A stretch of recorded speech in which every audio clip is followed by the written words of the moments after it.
In physical property हो गया। Physical properties तो आप लोग कर लोगे ना मेटल नॉन मेटल की। ठीक है बेटा, उसमें कुछ रह गया था। मैंने लास्ट टॉपिक क्या बताया था, नॉन मेटल के बारे में बात हो रही थी, तो ब्रिटलनेस बता दिया था मैंने।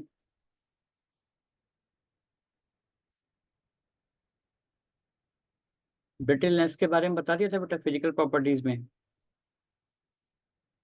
बोलो। No sir. अच्छा, सर ब्रिटलनेस आप क्या। एक्सेप्शन बता रहे थे। एक्सेप्शंस बता रहा था मैं, एक्सेप्शंस में अच्छा ठीक है, तो एक्सेप्शंस में मैंने आपको चीजें बता दी थी। मेटल के बारे में तो बता दिया था ना। अब नॉन मेटल की बात करते हैं, तो नॉन मेटल के अंदर एक प्रॉपर्टी होती है ब्रिटलनेस की। ब्रिटलनेस क्या होता है, ब्रिटलनेस होता है कि अगर आप उसको हेमराइज कर रहे हो तो वो छोटे छोटे पीसेस में कन्वर्ट हो जा रहा है ना। पीसेस में कन्वर्ट हो जा रहा है, वो आपकी प्रॉपर्टी होती है ब्रिटलनेस की। ठीक है, the property by which a substance broken down into small pieces on hammering. ठीक है, एक ऐसी प्रॉपर्टी जिसके थ्रू वो हैमरिंग करने पर छोटे छोटे पीसेस में कन्वर्ट हो जाए, उस प्रॉपर्टी को बोलते हैं बेटा ब्रिटलनेस। ठीक है, फिर हम बात करते हैं नॉन लस्ट्रस होते हैं ये। इनकी थर्मल कंडक्टिविटी इनमें ना के बराबर होती है, थर्मल कंडक्टिविटी होती नहीं है नॉन मेटल्स में जनरली। बट यहाँ पर एक नॉन मेटल ऐसा है जिसमें बहुत अच्छी थर्मल कंडक्टिविटी है। आप ध्यान रखना, उस नॉन मेटल का नाम तो है, उस नॉन मेटल का बेटा जो नेम है वो है कार्बन। नॉन मेटल तो कार्बन है वो, नॉन मेटल आपका कार्बन है, but in the form of graphite. In the form of graphite.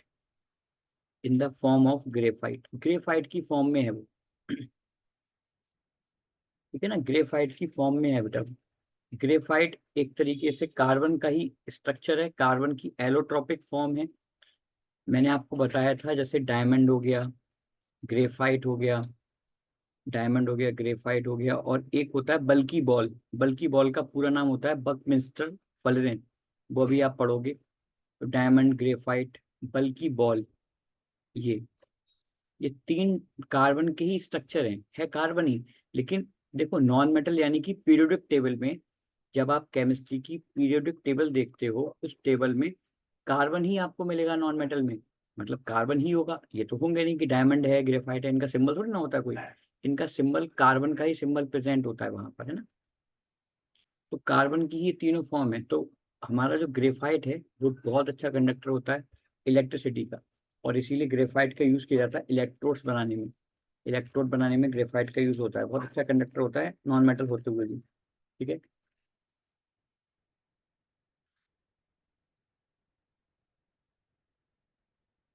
अपने स्ट्रक्चर की वजह से, इसका स्ट्रक्चरल अरेंजमेंट ऐसा है, स्ट्रक्चरल अरेंजमेंट ऐसा है इसका बेटा, कि वो उसकी वजह से ये ग्रेफाइट जो होता है वो बहुत अच्छा कंडक्टर हो जाता है इलेक्ट्रिसिटी का।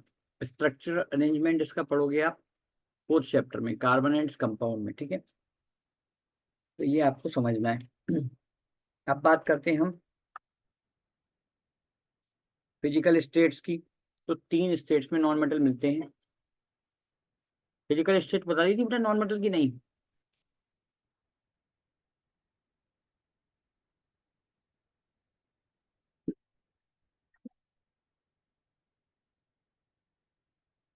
फिजिकल स्टेट बता दी थी, नहीं?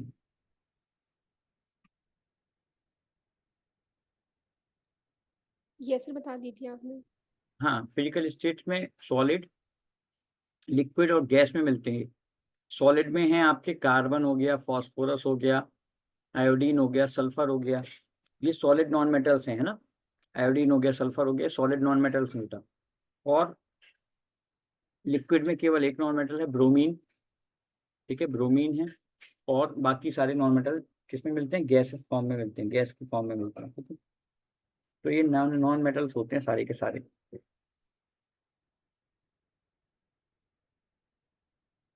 सबकी डेंसिटी बहुत लो होती है, नॉन मेटल्स की डेंसिटी बहुत लो होती है, एक्सेप्ट डायमंड, डायमंड को छोड़कर। डायमंड बहुत ज़्यादा हाईली डेंसाइल एक तरीके से नॉन मेटल है। नॉन मेटल ये कार्बन की ही एक फॉर्म है ये भी। तो जब भी आपको एक्सेप्शन लिखना हो तो डायमंड लिख के उसके आगे लिख देना अ फॉर्म ऑफ कार्बन। ठीक है, ये कार्बन की एक फॉर्म है। ठीक है, या फिर कार्बन लिख के लिख देना in the form of diamond, carbon जो प्रेजेंट होता है डायमंड की फॉर्म में वो आपका बहुत ही लो, बहुत ही हाई डेंसिटी रखता है, ठीक है ना, ये ध्यान रखना है आपको।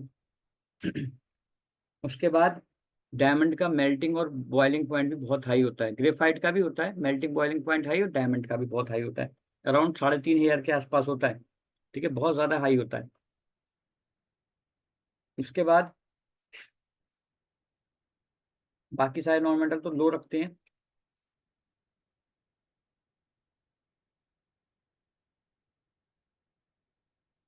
ठीक है, तो इतनी चीजें हैं, इसमें कुछ ज्यादा खास नहीं है। एक चीज और, आयोडीन एक ऐसा नॉन मेटल है जो बेटा नॉन मेटल होने के साथ साथ लस्ट्रस है, ये लस्ट्रस है यानी कि चमक होती है इसमें आयोडीन में, तो इसका एक्सेप्शन ये है आयोडीन।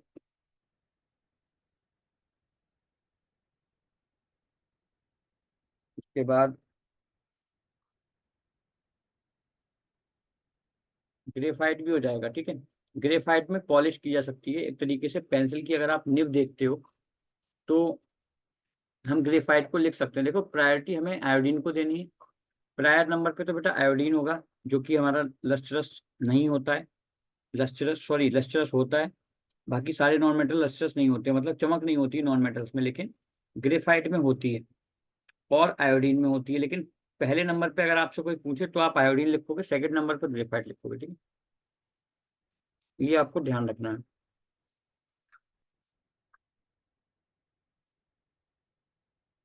बाकी सारे बैड कंडक्टर होते हैं इलेक्ट्रिसिटी के, ग्रेफाइट को छोड़कर, बता दिया मैंने, ठीक है।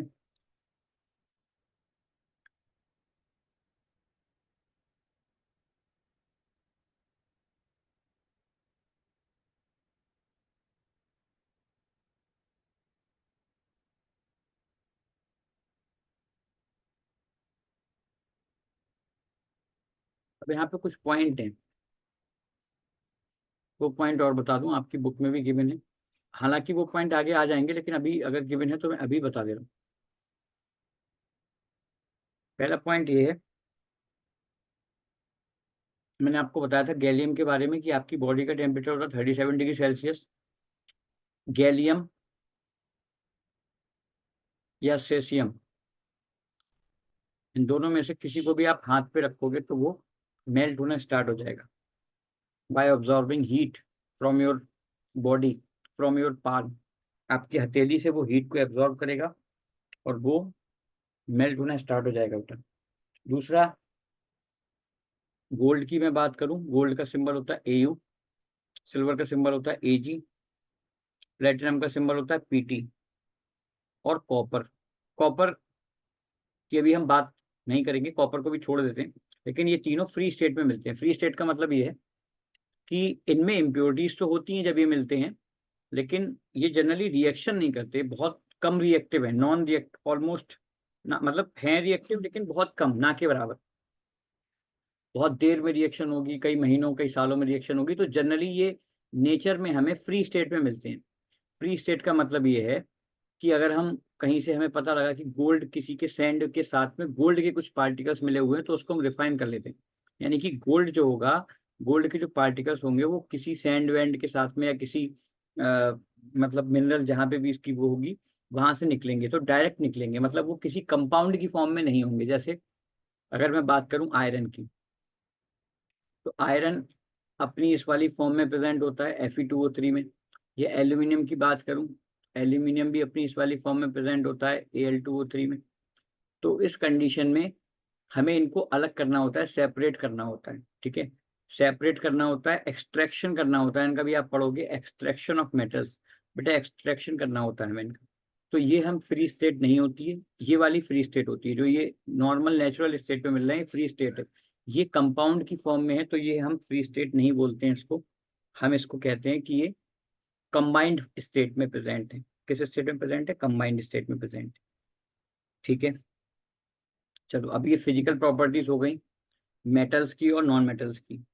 अब आपको ध्यान रखना है इनकी केमिकल प्रॉपर्टीज का बहुत ज़्यादा है, और केमिकल प्रॉपर्टीज से ही क्वेश्चन आते हैं, तो उस कंडीशन में हमें केमिकल प्रॉपर्टीज पढ़नी है स्टार्टिंग से मेटल्स की।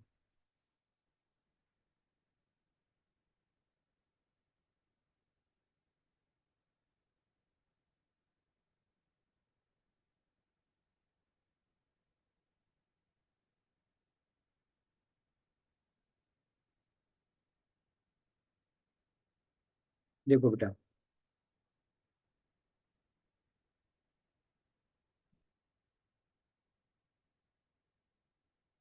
सबसे पहले आपको रिएक्टिविटी सीरीज लिख लेनी है। रिएक्टिविटी सीरीज से बहुत इजी पड़ जाएंगी चीजें, है ना। अगर आप रिएक्टिविटी सीरीज लिख लेते हो तो बहुत इजी पड़ जाएंगी चीजें। वही ट्रिक यूज करनी है अपनी वाली। कमलनाथ का माली आलू जरा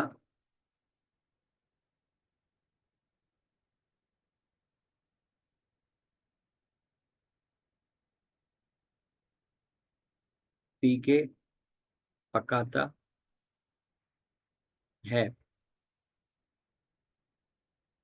क्यों? क्यों अगेन आऊं? ठीक है, क्यों अगेन आऊं? तो ये कॉपर, सिल्वर, गोल्ड, ये हाइड्रोजन से नीचे। बेसिकली हाइड्रोजन एक नॉन मेटल है, मतलब मेटल नहीं है, लेकिन इसको यहाँ इसलिए रखा जाता है क्योंकि इसकी बहुत सारी रिएक्शंस में ये डिस्प्लेस कर देता है। ठीक है ना, ये हेल्प करेगा आपको एसिड के साथ रिएक्शंस में, और भी रिएक्शंस में, कई सारी रिएक्शंस में। तो वो हेल्प करता है आपको, यहाँ पे इसलिए रखा जाता है। ठीक है।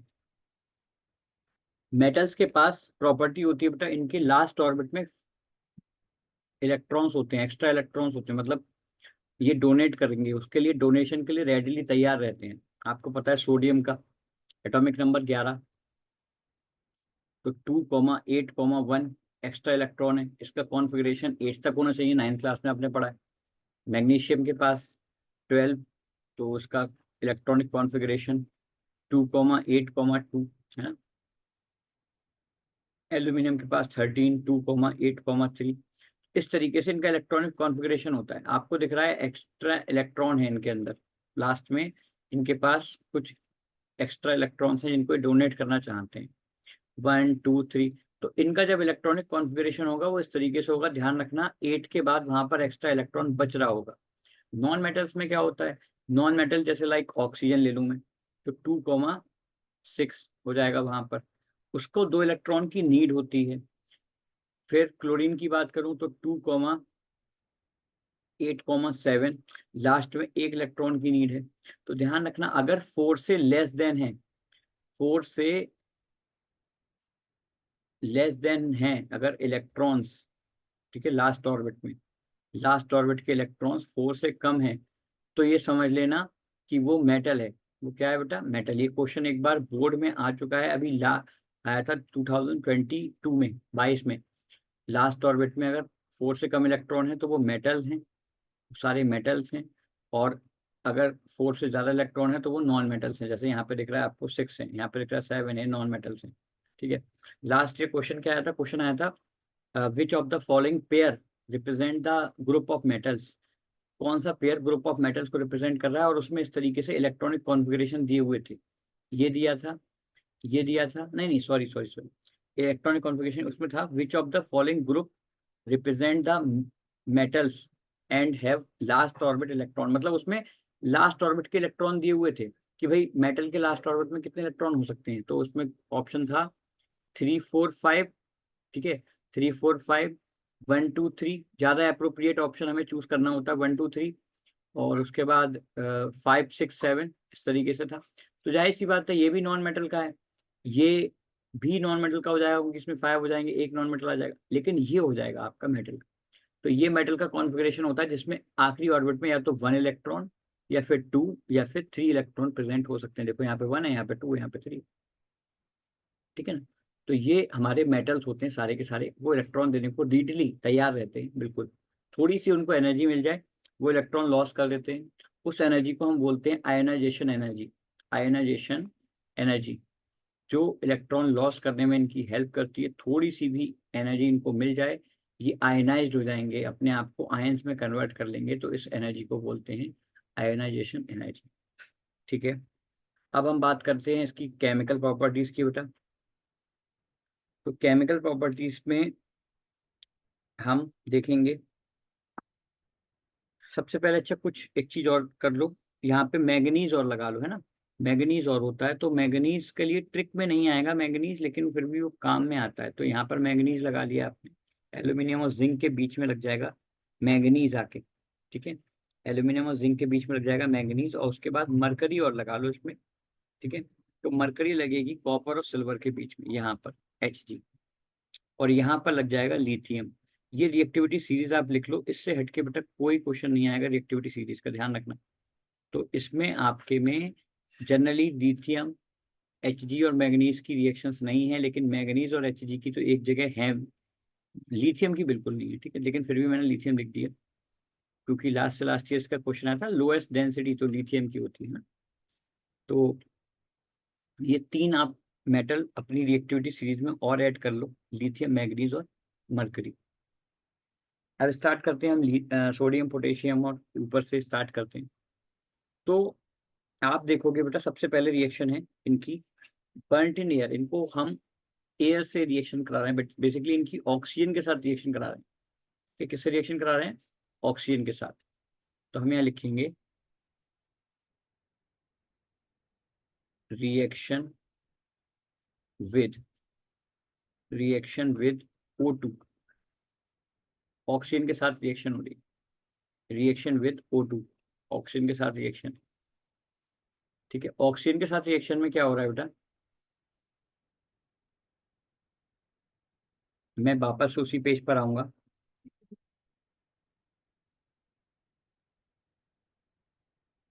मैग्नीशियम अगर ऑक्सीजन के साथ रिएक्शन करता है, आपको पता है मैग्नीशियम ऑक्साइड बनाता है ना।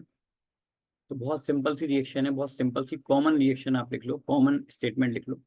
मेटल प्लस O2 यानी कि ऑक्सीजन गिव्स मेटल ऑक्साइड, क्या बन जाता है बेटा? मेटल ऑक्साइड बन जाता है, ठीक है।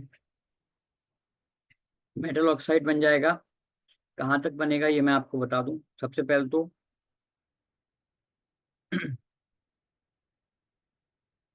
ये समझना है आपको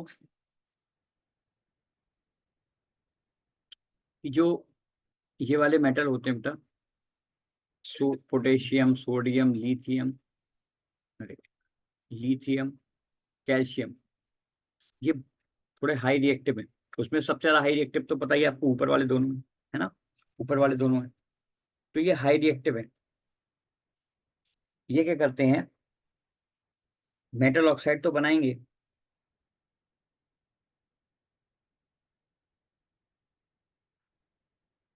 थोड़ा तेजी से बनाएंगे, स्पीड से बनाएंगे, बताइए, है ना। मेटल ऑक्साइड तो बनेगा लेकिन स्पीड से बनेगा। जैसे अगर हमने पोटेशियम को एयर में छोड़ दिया तो वो तुरंत पोटेशियम ऑक्साइड बना लेगा। अगर हमने सोडियम को एयर में छोड़ दिया वो तुरंत सोडियम ऑक्साइड बना लेगा। रिएक्शन क्या होगी मैं यहाँ लिख दे रहा हूँ।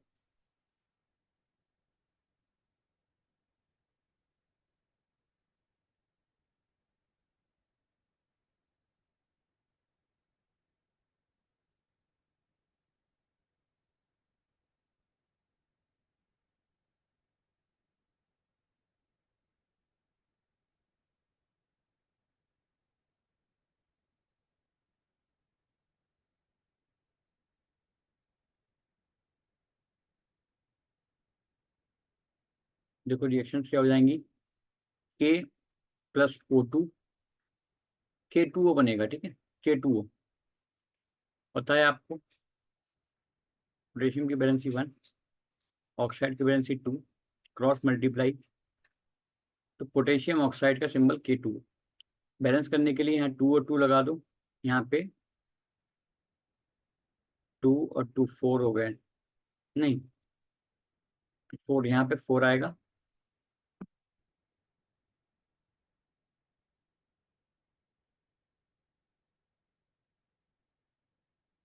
यहाँ पे 4 आ जाएगा, और यहाँ पे आ जाएगा 2, 2 और ये हट जाएगा, है ना। तो ये बन जाएगा 2K2, ये हट जाएगा, सॉरी ना, गंदा हो गया।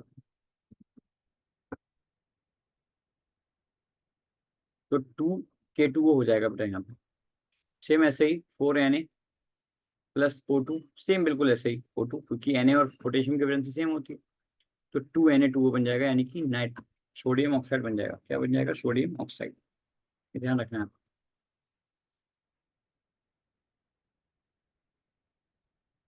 ये ऑक्सीजन के साथ रिएक्ट करते हैं, खुले छोड़ दिए जाए इनको तब भी ये ऊपर के तीनों तो बहुत तेजी से करते हैं। कैल्शियम थोड़ा सा हल्के से करेगा रिएक्शन। तो इसीलिए बेटा इन तीनों को, लिथियम को भी कहीं कहीं पर किसी किसी जगह हमें तीनों को ही केरोसिन ऑयल में डिप करा के रखते हैं। केरोसिन ऑयल में ना वाटर जाता है ना एयर जाती है, पहुंचती है ना। तो केरोसिन ऑयल में ये डिप करके रखे हुए होते हैं, ये आपको ध्यान रखना है प्रिवेंट करने के लिए ऑक्सीडेशन से।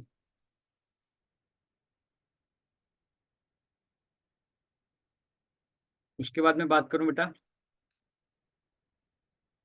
मैग्नीशियम की।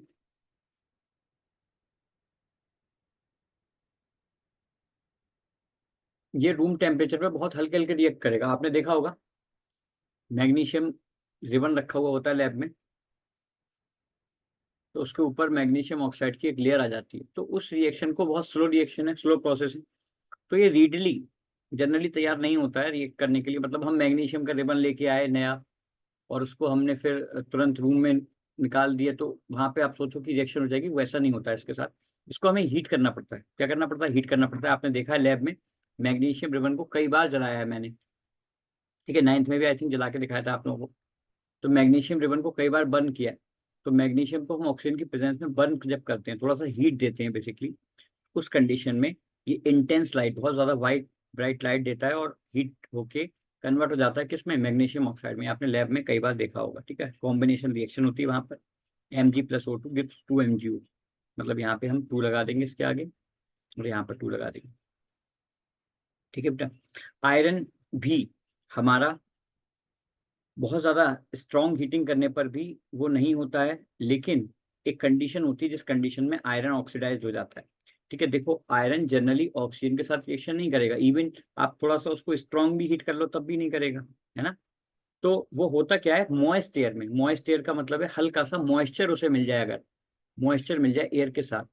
एयर में आपको पता है ऑक्सीजन होगी और एयर में मॉइस्चर भी होगा।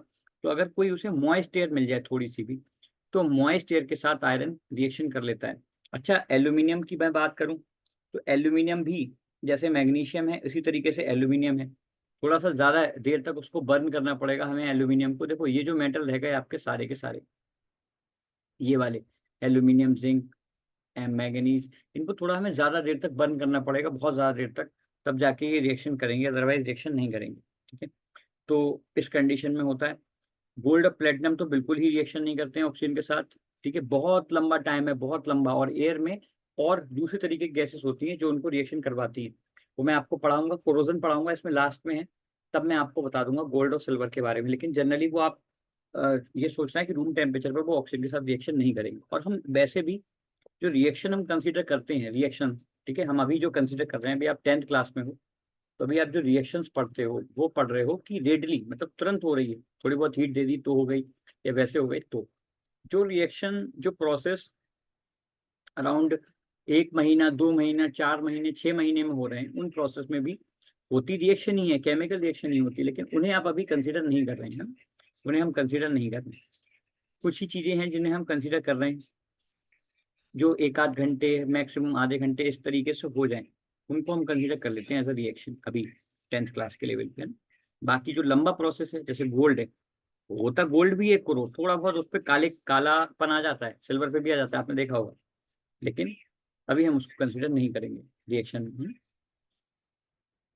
पढ़ेंगे उस प्रोसेस को भी पढ़ेंगे। तो ये है हमारा मेटल ऑक्सीजन के साथ में।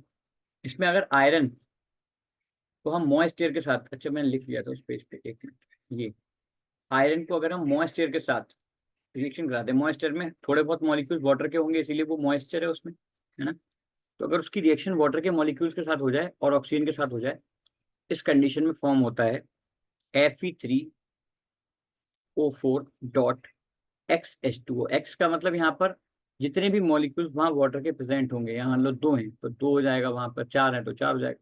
ये एक तरीके से वाटर ऑफ क्रिस्टलाइजेशन आपने सेकंड चैप्टर में पढ़ा था ना, तो बस वाटर के मॉलिक्यूल इससे जाके अटैच हो जाते हैं और ऑक्सीजन से इसकी रिएक्शन कराने में हेल्प करते हैं। तो यहाँ पर स्ट्रॉन्ग हीट करने पर हमें हाइड्रोजन जो होगा, वो आयरन जो होगा, वो ऑक्सीडाइज हो जाएगा in the presence of moist air. हल्की सी मॉइस्चर वाली एयर होगी और हम आयरन को स्ट्रॉन्ग हीट करेंगे तब होगा ऐसा। अदरवाइज तो आपको पता ही है, बहुत लंबा प्रोसेस है, महीनों सालों का प्रोसेस है आयरन रस्टिंग में, रस्ट कैसे पड़ती है। और ये जो फॉर्मूला आप अपनी स्क्रीन पर देख रहे हो बेटा, ये रस्ट का है, ठीक है, Fe3O4.XH2O। अच्छा, Fe3O4 को क्या बोलते हैं? Fe3O4 को बोलते हैं बेटा iron iron second comma third oxide.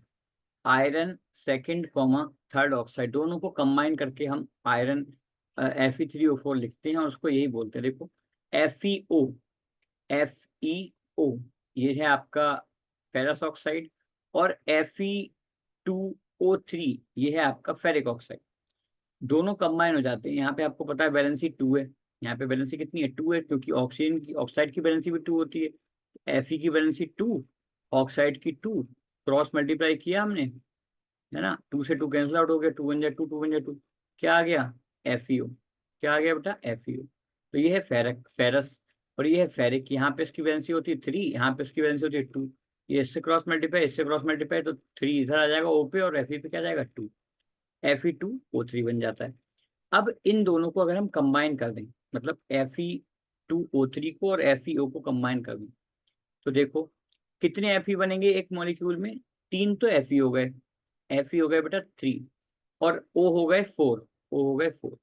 तो ये जो आपका कंपाउंड होता है, मतलब जो रस्ट होता है या फिर ये वाला आयरन ऑक्साइड होता है, इसमें आयरन में सेकेंड और थर्ड दोनों टाइप के आयरन की वैलेंसी कंबाइंड होती है। Fe3O4.XH2O उसको लिखते हैं। X का मतलब होता है वहां पर नंबर ऑफ वाटर मॉलिक्यूल, जो वो जितने भी हो, यहाँ जितनों की रिएक्शन हुई होगी वही नंबर यहाँ पर आ जाएगा एज इट इज, ठीक है। और ये फॉर्मूला होता है रस्ट का, ठीक है बेटा, क्लियर, कोई दिक्कत नहीं। अब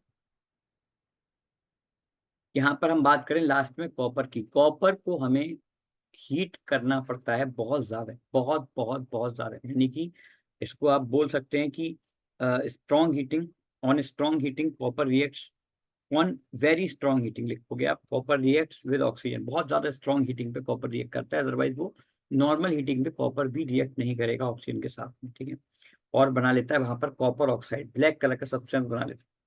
कॉपर प्लस ऑक्सीजन, ये ऑक्सीजन भी इसे एयर से मिलती है, ठीक है, एयर से मिलती है, लेकिन हम यहाँ पर इसको बर्न करते हैं, बहुत ज़्यादा हीटअप करते हैं, तब जाके रिएक्शन परफॉर्म हो सकती है। बहुत लंबे समय तक हीटअप करते हैं, लंबे समय का मतलब अराउंड 3 घंटे 4 घंटे तक। तो यहाँ पर कॉपर ऑक्साइड नाम का एक ब्लैक सब्सटेंस बन जाएगा, ठीक है, कॉपर ऑक्साइड नाम का एक ब्लैक सब्सटेंस बन जाएगा यहाँ पर, ठीक है। तो उस कंडीशन में कॉपर की रिएक्शन किससे हो जाती है बेटा? ऑक्सीजन के साथ हो जाती है। बहुत रेयर कंडीशंस भी चाहिए होती है, बहुत ज़्यादा हीट करने पे, बहुत ज़्यादा हीट करने पे, ठीक है। और ये हमारा ब्लैक कलर का पाउडर होता है, इस बात को बहुत ध्यान रखना, एनसीईआरटी में गिवन है डायरेक्ट ये रिएक्शन, ब्लैक पाउडर, ठीक है, ब्लैक पाउडर होता है।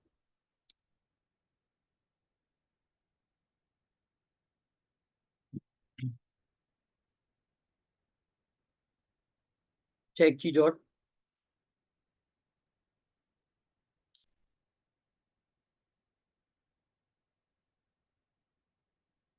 ये जो मेटल्स हैं नीचे के, सिल्वर हो गया, गोल्ड हो गया, फिर प्लेटिनम हो गया, इनको हम नोबल मेटल्स भी बोलते हैं। क्या बोलते हैं इनको?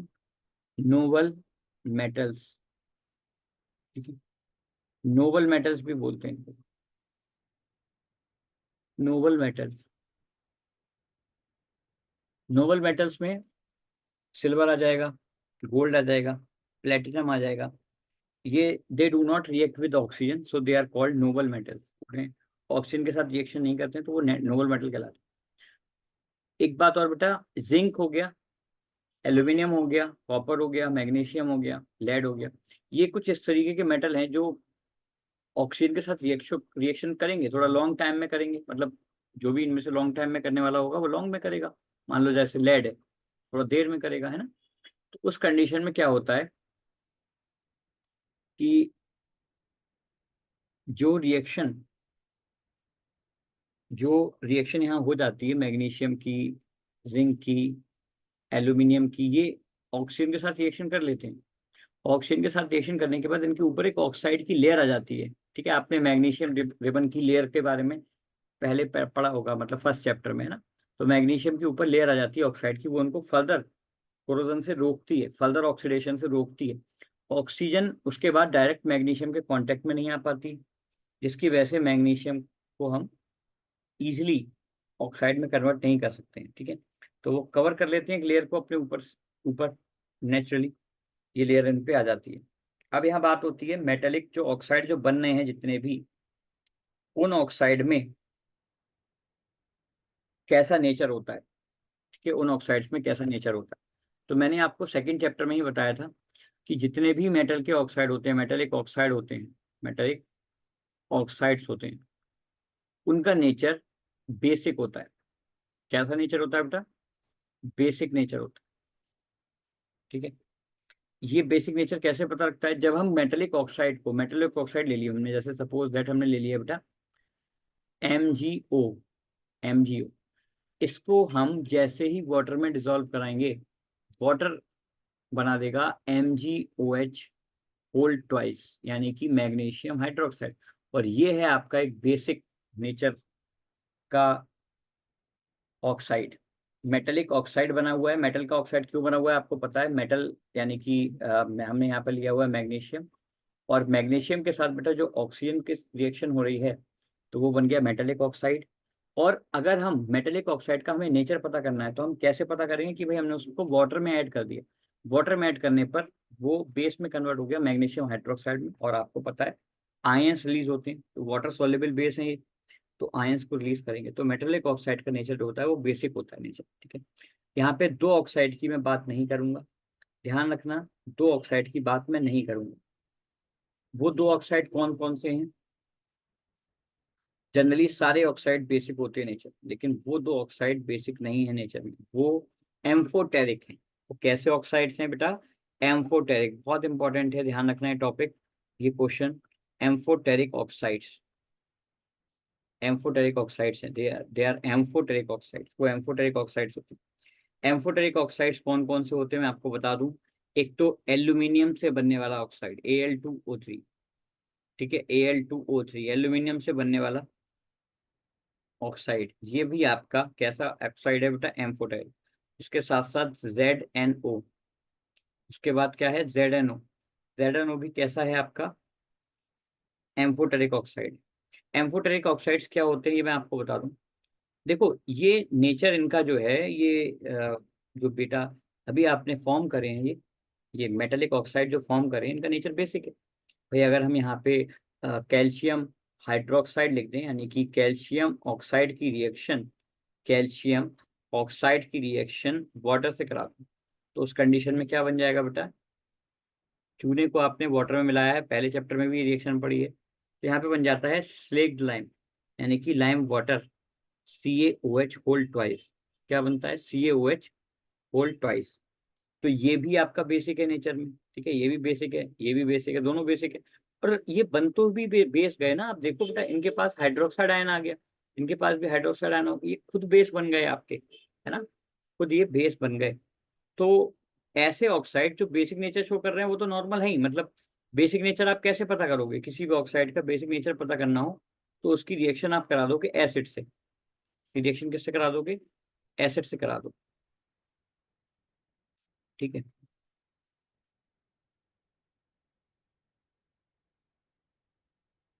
उसकी रिएक्शन करा दोगे एसिड से। जैसे मान लो मुझे मैग्नीशियम हाइड्रोक्साइड का टेस्ट करना है, इसकी रिएक्शन आपने करा दी एसिड से।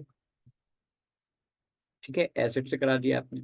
अब यहाँ पर क्या होगा? ये बेस है, ये एसिड है, तो उस कंडीशन में न्यूट्रलाइजेशन रिएक्शन हो जाएगी, और यहाँ बन जाएगा MgCl2 + H2। क्या बन जाएगा? MgCl2 + H2। ठीक है, ये हमारा यहाँ पर MgCl2, यहाँ पर 2 लगा दो, यहाँ पर 2 लगा दो, ये बैलेंस हो गया। तो उस कंडीशन में हमारा पता लग जाएगा हमें सॉल्ट और वाटर बना है। क्या बना है बेटा? Salt and water, salt and water. तो आपको ध्यान रखना है कि अगर बेसिक नेचर होगा ऑक्साइड का, जो भी ऑक्साइड आपने बनाया, जैसे अभी MgO बना था, MgO से बन गया MgOH होल ट्वाइस। तो इसका नेचर अगर बेसिक है तो इसकी रिएक्शन एसिड के साथ कराने पर ये हमें सॉल्ट और वाटर दे रहा है। क्या दे रहा है? सॉल्ट और वाटर। इसलिए इसका नेचर कैसा है बेटा? बेसिक नेचर है, क्योंकि आपको पता है बेस ही ऐसे होते हैं जो एसिड के साथ रिएक्शन करके सॉल्ट और वाटर देते हैं, और वो यही बेस है जो एसिड के साथ रिएक्शन करके सॉल्ट और वाटर देता है। ठीक है, ध्यान रखना। अब एम्फोटेरिक ऑक्साइड्स क्या होते हैं? देखो, एम्फोटेरिक ऑक्साइड ऐसे ऑक्साइड होते हैं जो acidic and basic both character show करते हैं। एंड बेसिक दोनों ही कैरेक्टर वो शो करते हैं। ऐसे ऑक्साइड आपके एम्फोटेरिक ऑक्साइड्स कहलाते हैं। जैसे मैंने आपकी स्क्रीन पर लिखा था, ZnO प्लस Al2O3। एक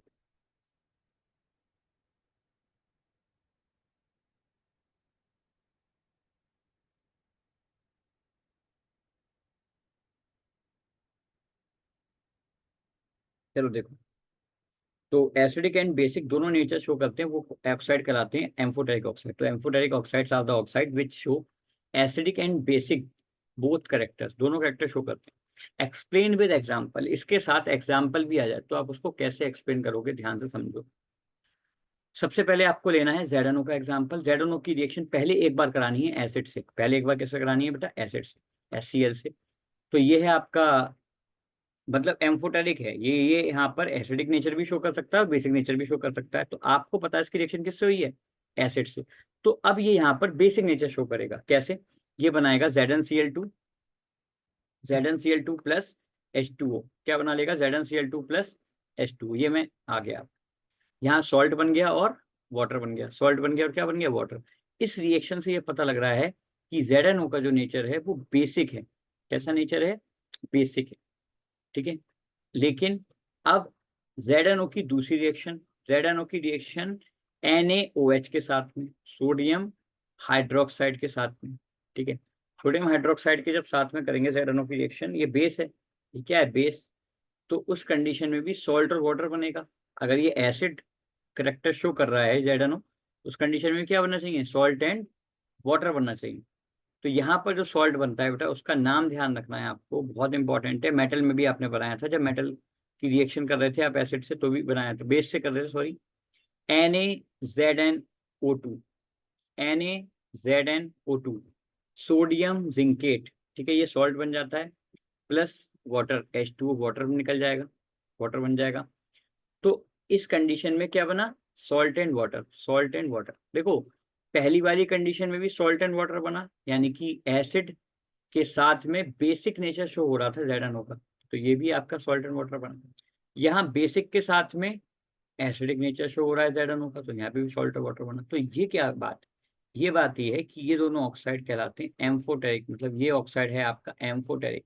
एम्फोटेरिक ऑक्साइड में आपको, एम्फोटेरिक ऑक्साइड, एम्फोटेरिक ऑक्साइड में आप दोनों कैरेक्टर शो होने को मिलेंगे, एसिडिक भी और बेसिक भी। तो देखो, यहाँ पर ऊपर वाले में बेस की रिएक्शन जब एसिड से है तो सॉल्ट और वाटर बना, नीचे वाले में बेस की रिएक्शन जब बेस से रिएक्शन है उस ऑक्साइड की, तो भी सॉल्ट और वाटर बना। तो नीचे वाले में उसका कैरेक्टर एसिडिक और ऊपर वाले में बेसिक शो हो रहा है। ठीक है बेटा, लिंक एक्सपायर होने वाला है, ध्यान रखना। यहाँ तक कोई दिक्कत हो तो मुझे व्हाट्सएप पे मैसेज करना एक बार। यहाँ तक आपको कोई दिक्कत लगे तो आप मुझे बताओ बेटा, एक एक करके जरा। कोई दिक्कत बेटा यहाँ तक? कोई दिक्कत? सर जिस मेटल या फिर नॉन मेटल का मेल्टिंग या बॉइलिंग पॉइंट हाई होता है, हम्म। मतलब सपोज किसी मेटल का